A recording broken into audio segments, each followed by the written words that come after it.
Go to his counterinterpretation. His counterinterpretation just says that he cannot.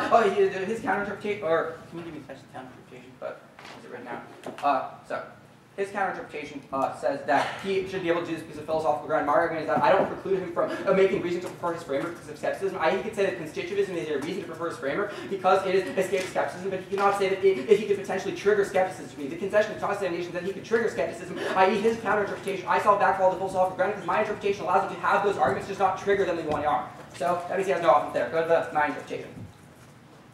Except my interpretation, the affirmative negative advocate wants to not change the first implications of it is false. Then the second part is that I said it means he cannot have three different step triggers. He said that he means because they just not consistent text of the interpretation. But the second part that I said that he cannot have three step triggers. It is negatively worded. He doesn't make any argument that he says that he text triggers the interpretation because it's not an ethical firm. Skepticism is not an ethical firm. That is a semantic distinction. There is still a risk of opposite of this interpretation because my argument is that he is still valid since there is a skep trigger. Also, he's giving reasons for why skepticism would affirm or why it would be affirm the resolution in terms of making things morally permissible, which means if skepticism affirms and is morally permissible, that it means the valid affirming that he says it's begging the question of standard, but that doesn't make any sense. That isn't incoherent argument. Still, it risk that he valid because you have three step triggers. Go to the defensive ground argument. Send that this prevents me from reading good treatments on the H-frame because if I interact with a different ethical framing, I have to buy time. That means that it's the worst strategy because it means that he can send one piece of evidence and I make it trigger skepticism. His response is that I can trigger skepticism, but no, the fact if I trigger skepticism and go for good, that doesn't make any sense because he is the only person who can trigger it. Because if he just defends his framework, that would take out my skepticism arguments. His arguments about how remember he doesn't have any weighing analysis about philosophical ground. He contradicts his arguments fine because they're all defensible. Also, he says that he has to preempt skepticism, but that doesn't make any sense. My argument is that he can preempt skepticism, but he doesn't say that it triggers in one AR. They're just not responsive.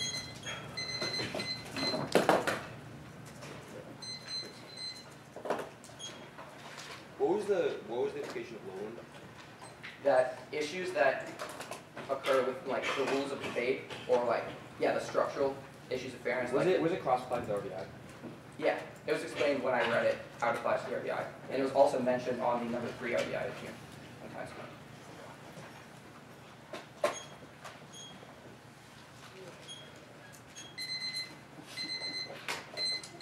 It's going to be here. Where on here? Starting on the counter chirp and his interp, and then on the RBI.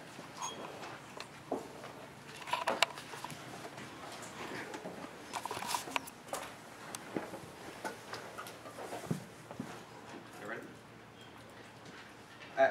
Actually, starting on his interp. You ready?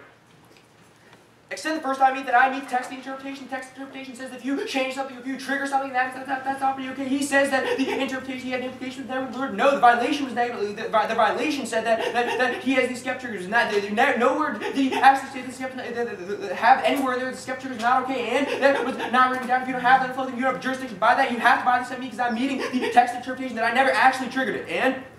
Even if you don't buy that, like, this is not just a semantic interpretation, this is not just a semantic distinction. All his substantive arguments in the standards debate only are abuse that only occurs if I actually trigger it. This is not semantics. I actually meet the interp.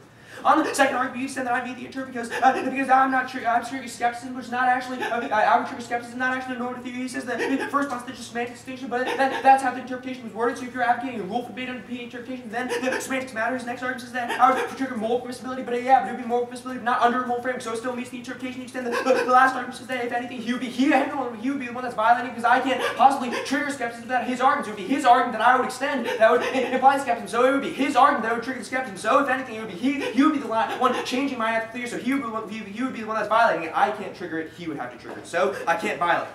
Then, go to the counter-interpretation, the skeptic is okay. He says that he co-opts all my philosophical ground, we can still use it without actually triggering, but I never said that I was going to go for the skeptic trigger. I said that was there, that my standard overcomes skepticism. The second, I would say that this is the logical conclusion of the arguments. That means that means it's imperative better to allow for the logical conclusions the way arguments function. So philosophical grounds scale out ways. But even if you don't buy that, go to his drastic argument. The first term says that I need to be able to preempt skepticism in the debate when I see otherwise I would have to restart the debate in one AR. He warrants why I would. He just said that I can still talk about skepticism without actually triggering, but my argument that then otherwise neg can go for skepticism in the NC. Then the second term is that it helps next draft is neg can just trigger stuff, go all in the skeptic gates, which is the right side of the issue. He says you have to control on 2 levels the flow of whether skeptic gates and whether skeptic is true. But my argument is that I have to work on do work on 2 levels of true on 2 levels of flow, but one level of flow, the skeptic gates issue, he's on the correct side of the issue. So he can go for it if he wants. Then on the RBI debate. On the AC.